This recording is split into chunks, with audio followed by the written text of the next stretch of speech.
Hi, good afternoon. My name is Luc Baetens. I'm responsible for the industry practice of Möbius, and I'm happy to welcome you for this webinar on a pragmatic way to better inventories.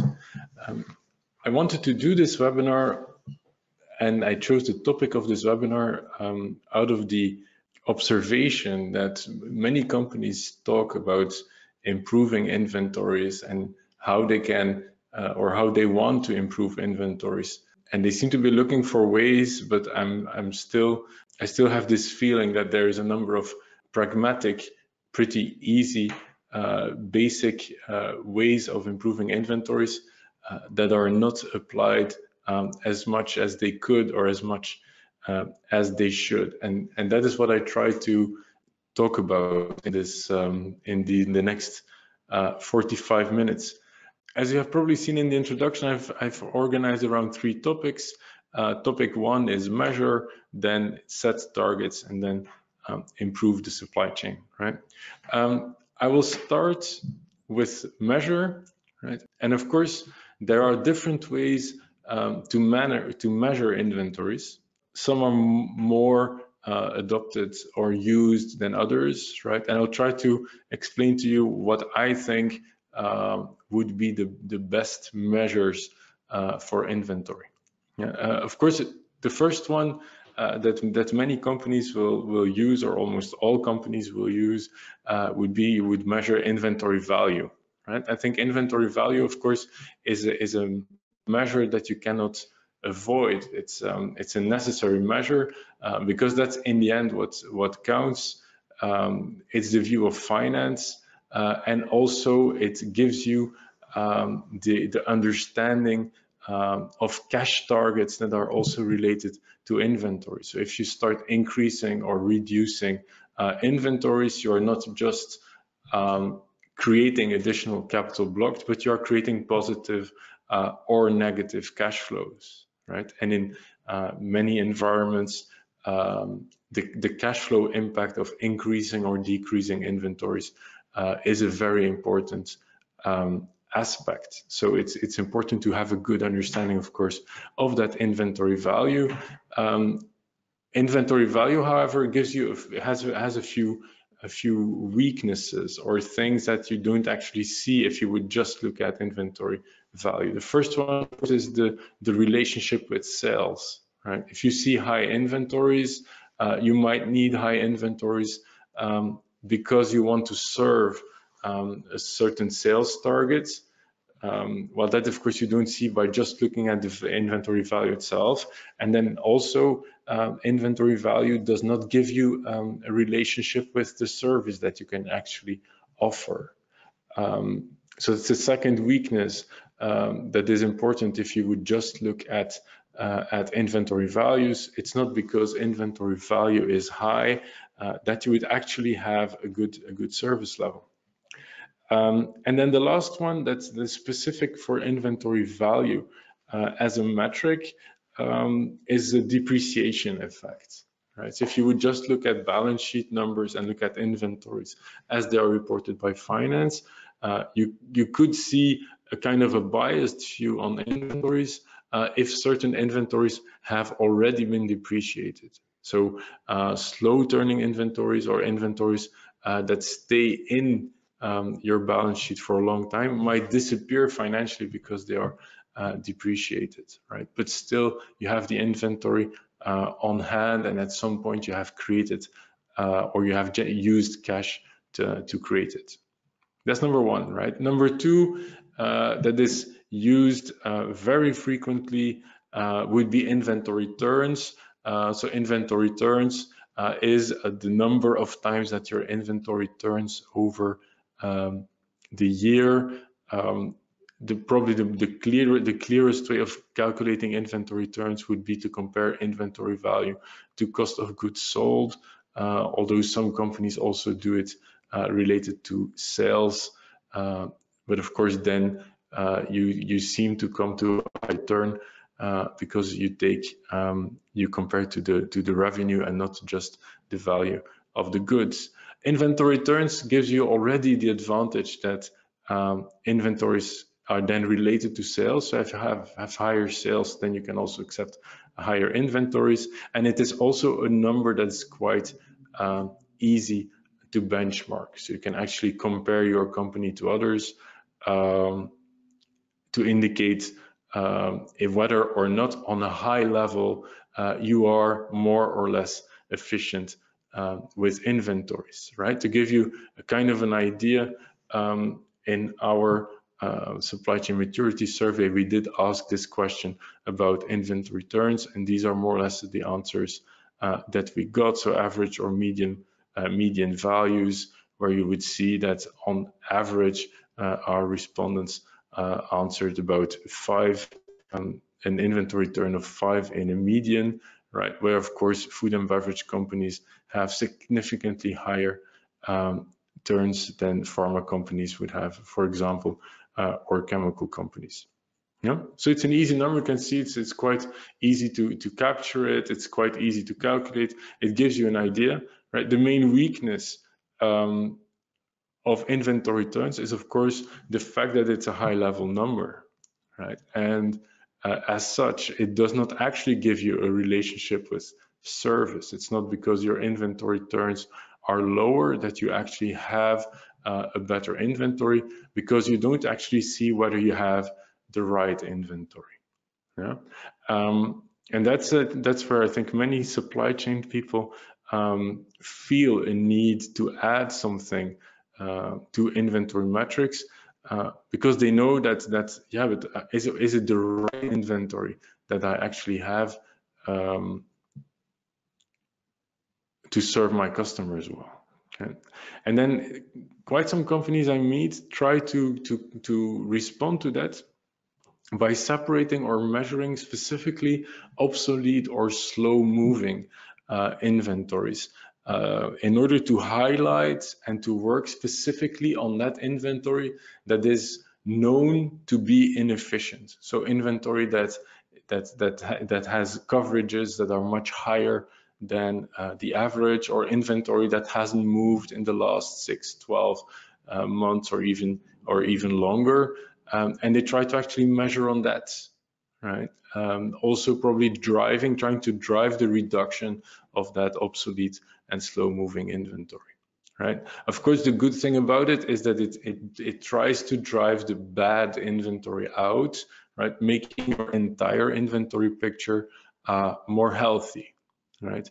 But then, of course, this only gives a partial view of your inventory quality, because it focuses on a specific category of very bad or inefficient inventory, but still there can be unbalances with inventories being too low and other inventories being too high, right? And then the second aspect that makes the measurement of obsolete and slow-moving inventory potentially less efficient is that there is not always a link with the cash flow.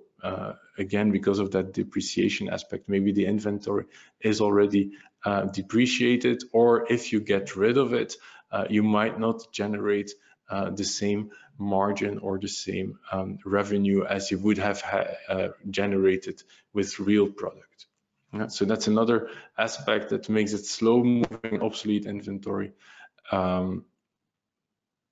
less valuable than it could seem. Yeah. A last topic about obsolete and slow-moving inventory would be that I see efforts stopping at removing that slow-moving inventory, but not necessarily going to the point of avoiding the slow-moving inventory, right? Which means that I'm actually getting rid of some inventory, but there's new slow-moving inventory flowing in. So we're actually kind of running behind our own tail. So the question here is, of course, how can we avoid the causes of obsolete or slow-moving inventory? And then we will come back, of course, to better supply chain planning, which will then be the third part of my story. Okay. I think there is an alternative to the obsolete slow-moving inventory, and there is still a gap in the inventory value, inventory turns measure, that is related to what I would call inventory quality, right? Because in the end, if we want to improve the efficiency of the inventory, we want to have an aligned an inventory value that is probably pretty low, but that has only inventory that actually serves our purpose, right? So we could say, of course, that in general, if I would look at the stock keeping unit, each stock keeping unit has kind of a minimum and a maximum efficient level, right? Which in between it can move, because sometimes you would produce or buy, and then you have more, and then you would consume, and then you would have less, etc. So there is kind of an acceptable range for each stock keeping unit, and then above and below and above that range, you would say here I come into a red zone. So either because I do not have enough inventory, right, or because I have too much inventory, right? Here I'm creating service risks, and on the too much side, I'm actually having inventory on my books that does not serve any purpose for the company at that moment in time.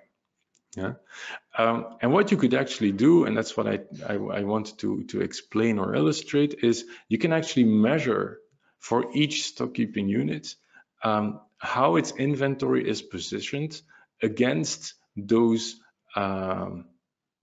limits, right? So if you take it like my article 1 here, that is in between the range, I could actually say I have a minimum of 100. I have here a normal variation, so a part in the acceptable range of 23. There's no understock, there's no overstock, right? So this is a good product, right? If I would now have another product where in fact I'm below the minimum, I could say that this inventory of 49 in my example is in fact a minimum of 100 and an understock of 51, right? So I'm in fact saying that the 49, right, I'm splitting it up and I'm defining part of the inventory as an understock, right? And I can of course do the same thing with articles that are above their maximum inventory, where I would say the 265 here is in fact 100 to reach the minimum, 100 that is acceptable normal variation, and then 65 for which I have no explanation. I have no use. I don't know why I have it, right? And now the point is that instead of coming to a total inventory number that hides the too low and too high, you can actually keep the too low and too high as total understock and total overstock together. So actually the sum is still the same, of course, but instead of summing it up as just one number, I'm saying I should have 300.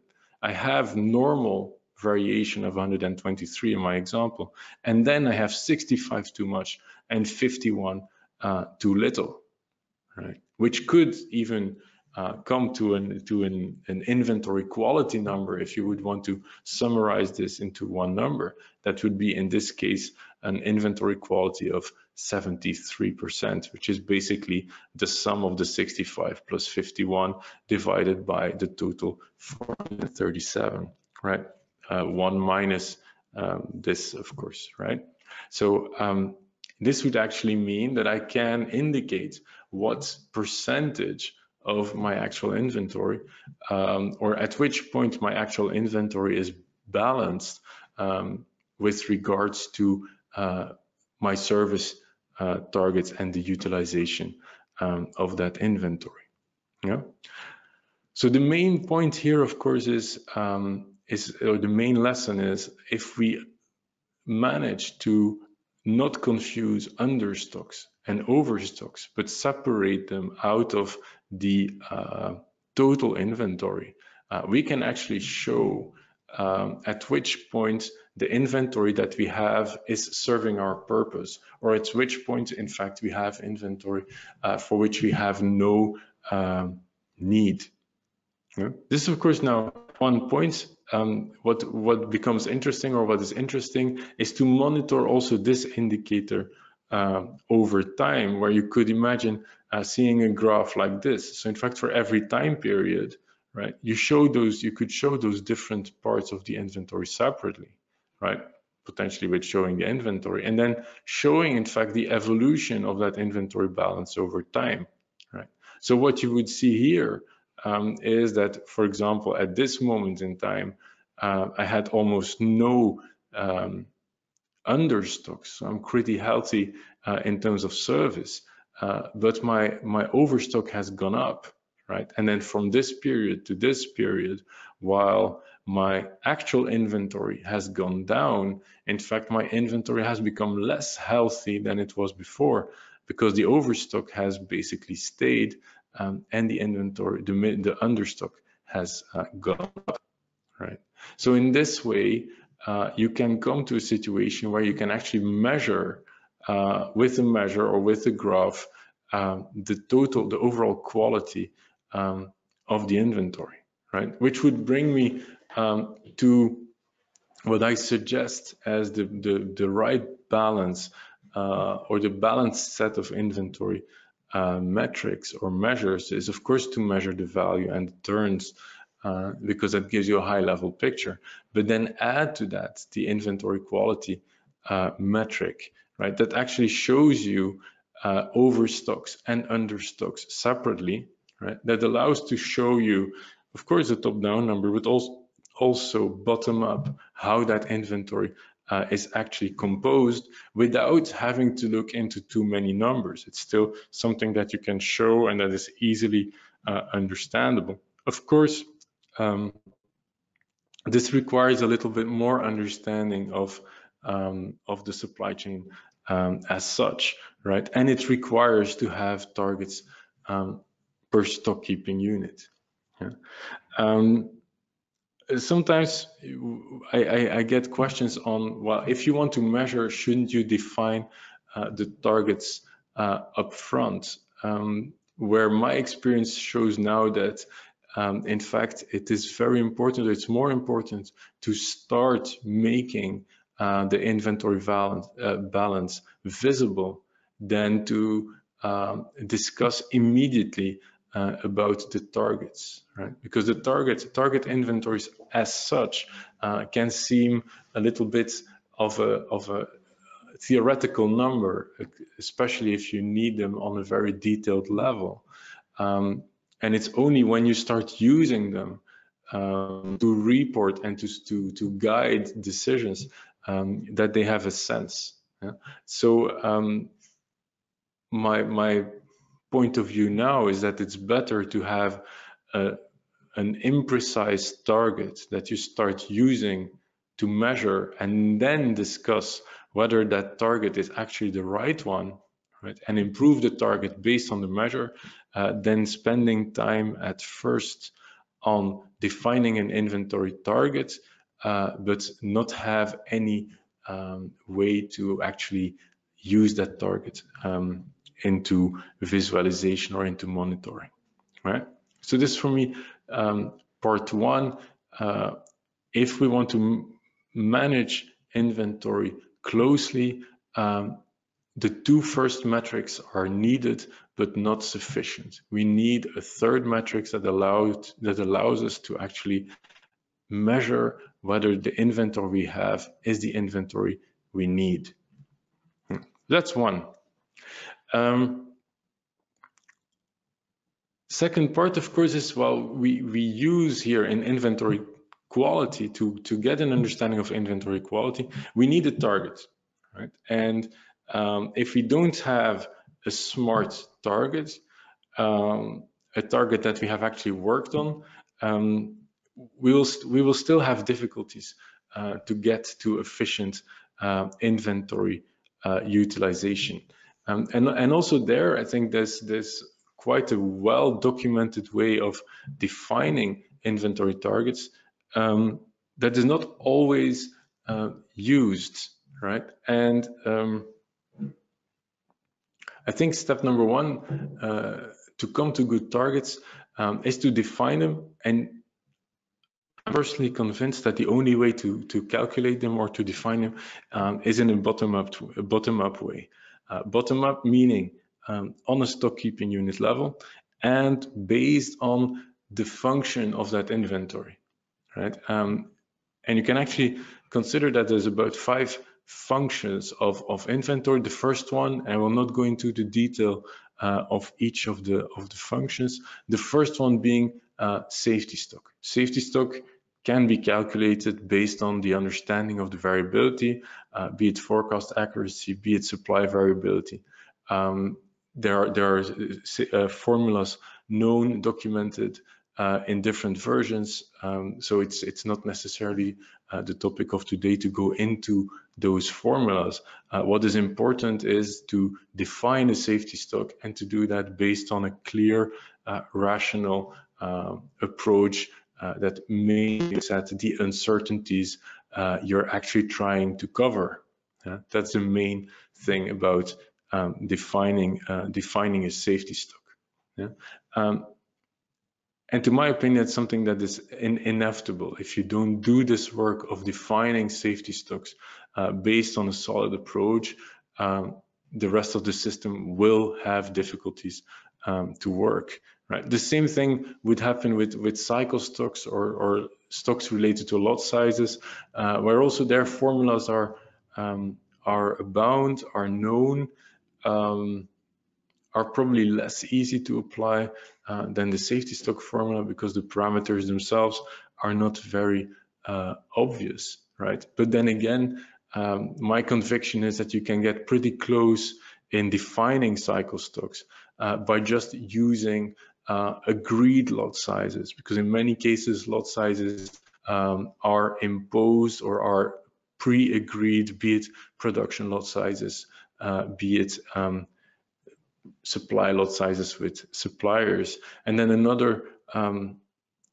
pragmatic approach to come to a cycle stock would be to use replenishment frequencies. So actually think of how often do we want to produce this product, and as such come to a cycle stock, right? Does that mean that you always have to respect that cycle stock in planning? Probably not. Because of course, if you're planning, you can be smarter than just applying a fixed cycle stock. There's much better ways to do planning than that. But what is important here is to include that cycle stock or some idea of the cycle stock in the targets to allow the measurement and the monitoring of the inventory quality, and to make a difference between is this a healthy stock? Is it too low or is it too high, right? And what I would even do in some cases is, when defining that acceptable zone that I showed a few slides back, is to not just use the cycle stock, but do a multiple, like 1.5 or 2 times the cycle stock as the acceptable zone, to allow some flexibility and not trigger too many over stocks that would just be debatable, right? But cycle stock is something that needs to be fixed or that needs to be defined. In fast-moving products, cycle stocks might be small, but if you're producing products with a slower rotation, or that you produce or buy less frequently, cycle stocks can become an important part of the inventory you need, of course, right? Now, it doesn't end here. If we want to have an overall view of inventories, we would also need to look into inventory in process or inventory in transit, right? That can be long or less long in function of your production or transportation lead times. That's of course a pretty obvious one to calculate in terms of targets. And then there's 2 specific categories that I would like to mention. The first one is anticipation stock. If you're in a seasonal business where you try to level production or replenishment, by the way, but have a higher variability or a higher seasonality peaks in the demand, you can also have anticipation stock. And I think we should not confuse anticipation stock and safety stock, because safety stock is related to uncertainty, Anticipation stock is actually related to a known or a planned unbalance. And as such, trying to integrate anticipation stock into the safety stock logic is a complicated and quite an inefficient way of working with anticipation stock, right? So my conviction there is that, in fact, anticipation stock should be the result of, be it master planning, be it sales and operations planning, where based on capacity constraints and demands, you define how much inventory you want to build up for a given event or for a given seasonality. And that is where the anticipation stock should come from. So while safety stock can be a pretty stable number because the uncertainty is not that variable as such, anticipation stock will, of course, evolve over time, and they will need to find a way of planning efficiently with that anticipation stock. Yeah. And then the last type of inventory you could have is strategic stock. So at some point, your company can decide to build inventories with regards to risks or opportunities that you see. So if you would anticipate a significant price increase on a raw material, or if you would, on the other hand, which can be both a risk and an opportunity, or if you would want to secure a specific customer for a change of product or something, you could build strategic stocks, right? Also, those stocks have kind of a different function, and if they are decided in the right way, for example, as part of the sales and operations planning process, then you can also separate them and monitor those strategic separately, which kind of makes sense because a strategic stock is nothing more than a specific punctual investment you make, right? So as such, you're just monitoring the investment you have made. You have bought something and you hope that it will bring more value than its initial price at the moment that you will consume it or sell it again. Yeah.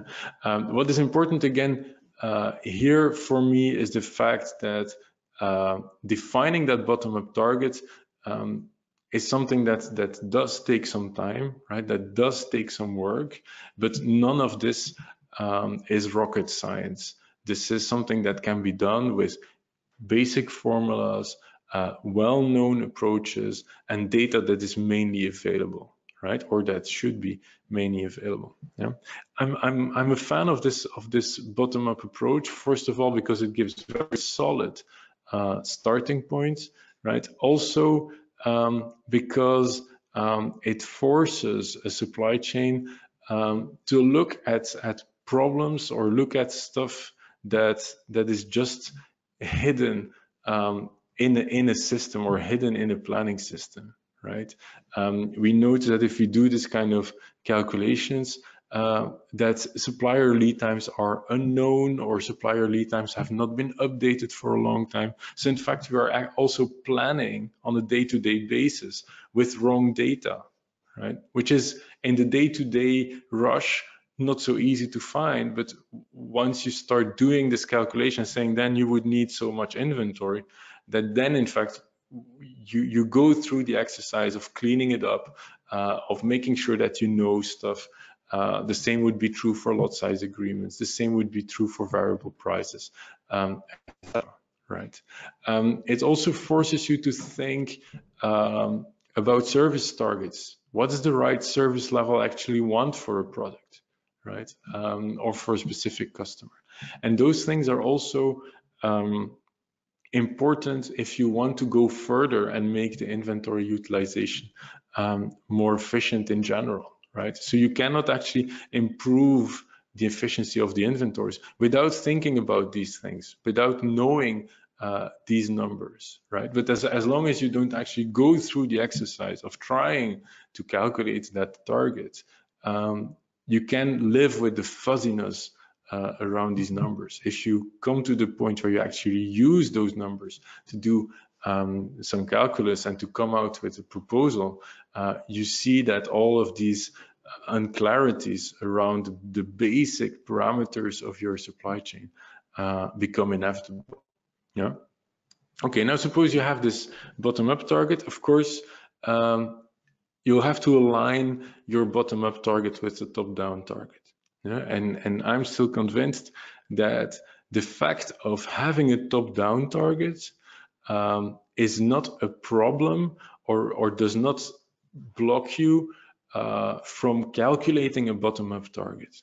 Right? Knowing that at some point, of course, you will need to reconcile both and come to a number that is accepted both top-down and bottom-up. But then also here, the fact of having done a solid exercise of inventory targeting gives you a lot of arguments to discuss on the top-down. Does that mean that the bottom-up will win over the top-down? Probably not. But at least it generates the right discussion, right? If you need to align bottom-up with top-down, it might require trade-offs to be made, right? The easiest ones, of course, are safety stock and anticipation stock versus customer service, right? Because it's really kind of a trade-off that a company can make, right? Because you have both as parameters, you can actually evaluate what the theoretical impact will be, right? And in the same sense, there is the cycle stock versus purchase cost or production cost. Because if cycle stocks get big, you can produce or purchase in smaller lots and have a cost impact. Also, that is a trade-off that is a pure company decision, right? You can decide on what the balance is, and probably it's wise to do that trade-off in a segmented way, right? I see many companies today work with this type of ABC 1, 2, 3 or ABC X, Y, Z matrices, where they would look at volume and variability and then segment in function of these categories, which is probably a good way of doing it because it's both easy and pretty close to the real practice. Yeah, it might be worthwhile. I prefer adding in that same segmentation a characteristic about supply flexibility, which is basically splitting up products where you can react quickly and products where your reaction time is lower, or it's more difficult to react, where probably your inventory would be more important because there it's the only buffer you would have. Yeah. So once you have done that, you have a target, right? You have reviewed targets, and you can come to the point where actually you can review those targets in an industrialized, repetitive, predictable way. Right? And that's what you need to actually put that system under control. So you have two things now. You have a way to make sure or to monitor that your inventory, the inventory you have is actually respecting the targets, right? And you have a system or a process in place that can redefine those targets, yeah? And make sure that the targets are in line with the constraints of your supply chain. Once you have those two things in place, the next step will be, if you want to go forward in terms of efficiency, will be to improve the supply chain itself, right? Because then it's about changing the constraints of your system in such a way that you can be more efficient with inventory without jeopardizing other aspects. So actually know how the system works, and you can actually then improve it selectively, right? Of course, the leverages that you will have depend on the type of inventory you are looking at. So if you would look at your total inventory target, you will notice how important certain aspects of the inventory are with regards to others, right? In some companies, when there's a lot of fast-moving products with quite some variability, you might see that you have a lot of safety stock, and safety stock is an important aspect. In other environments, maybe with product ranges, or where production lot sizes or purchasing lot sizes are bigger, maybe the top inventory, the biggest part of your inventory is cycle stock, right? Which requires another way of improving, right? If you would look at cycle stocks, yeah, you will only actually be efficient if you can collaborate with purchasing and production to actually work on that balance between how much do I produce or how much do I buy in one time, right? Versus how much inventory do I carry. So there might be a balance to find with purchasing prices or production costs, right? You would probably come to the point to where you need to be precise on what the inventory cost is, which is not that easy as a cost to monitor, because it's not a real cost, right? It's in fact a kind of a composed cost, which is mainly capital on the one hand, invisible because it depends on your cost of capital. So you can just use a weighted average cost of capital, for example, but it's not something you see on your P&L, right? And then you could add logistics costs and probably add some risk for obsolescence or some costs for obsolescence. But it's that balance that you could try to find, knowing that defining that inventory cost is always a little bit of a difficult thing, especially if you want to take into account obsolescence, right? A pragmatic way of looking at inventory coverage or lot size coverage would be to simply do an analysis in this sense, where you would actually analyze the value of each lot. So the value of the lot sizes you are using on the one hand, and the coverage on the other hand, right? And of course, if you want to gain in cycle stocks, the items you would want to look at would be specifically those where there is significant value for each lot that you're producing or buying, and where also the coverage of that lot size is very big, right? This is, of course, a very common sense approach, but typically by looking at those outliers, there is a quick way or an easy way to improve the efficiency of those cycle stocks, right? Second part would be safety stocks. I think a lot has been said about that already, so I will not spend a lot of time about it. Safety stocks, this is the part of the inventory that is sensitive to forecast accuracy or demand variability. So if you want to improve safety stocks, working on forecast accuracy is a good idea, right? But let's not forget that safety stocks also cover, or should also cover, for supply uncertainty, right? That can be either supplier reliability or adherence to plan for internal production, right? And those will then also be important ways or good ways to actually reduce the need for safety stock. Yeah, realizing that demand uncertainty and supply uncertainty will especially work on safety stocks, so you can be as reliable as you want on supply or on demand. If you have very big lot sizes to produce, or if you have a very high seasonality that you cannot cover with production or supply flexibility, then you will still need a lot of inventory, right? So uncertainty is not the only answer to efficient inventories, right? There's an animation too much here. The third big leverage, of course, is lead time and flexibility. Yeah?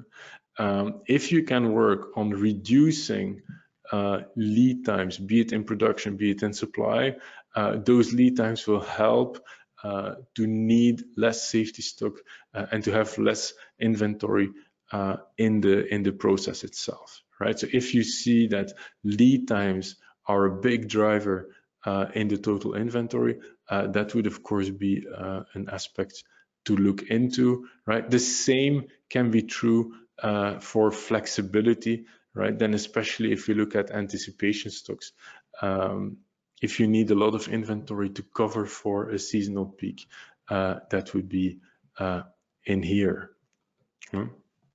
Okay, and then the last one, I think, is of course the number of stock keeping units itself, right? So if you have a lot of products, a lot of articles, potentially with what we call here that long tail, so where you have a lot of products that have small volumes, that will of course every product in that group would still require a certain safety stock if you want to assure acceptable service levels, and especially on cycle stocks, the long tail can become a real burden, because also for products that you produce in very small quantities or very infrequently, your cycle stock might still force you to produce them if you produce them in a remarkably high number, right? And as such, create quite some blocked inventory, right? So with these products, you can actually do two things. So either you eliminate the product, right, hoping that the impact on sales remains limited to, right, which is again a collaboration with sales, or you could think of adapting the production strategy. Production strategy can also be a way, of course, to keep that long tail, because in some cases, the long tail and the products, also those smaller products, have a commercial value, right? That can generate interesting revenues, etc. But then it's maybe a matter of having a way to produce or replenish them that is more adapted to their behavior, right? Which brings me to my summary. Point one being, if you want to really improve inventories without making it too complicated, I think there's these three metrics to have. Of course, you have to know what the value of your inventory is. Of course, you would measure turns to actually understand how that inventory, how quickly it rotates, and what the utilization is. But I would strongly recommend to add that inventory quality metric to help see whether actually the inventory you have is serving you, and whether that inventory replenishment system is under control. That's point number one, right? Point number two is define targets, right? And to define targets, it's a bit of work, but in the end, it's not that heavy. Work with the functions and try to understand or explain that inventory is needed for these different functions, and that the dynamics of those functions are different, right? So you cannot just mix them up, right? And then point number three, of course, once you know how much inventory you need for each of these functions, then you can actually improve by working on the drivers of each of the functions. So work on costs or relationships with production and supply, work on uncertainty, work on lead times, work on flexibility. And that is then for me the main way to actually consistently reduce inventories, right? But working on step three without step one and two is, to my opinion, not a very efficient way to go there.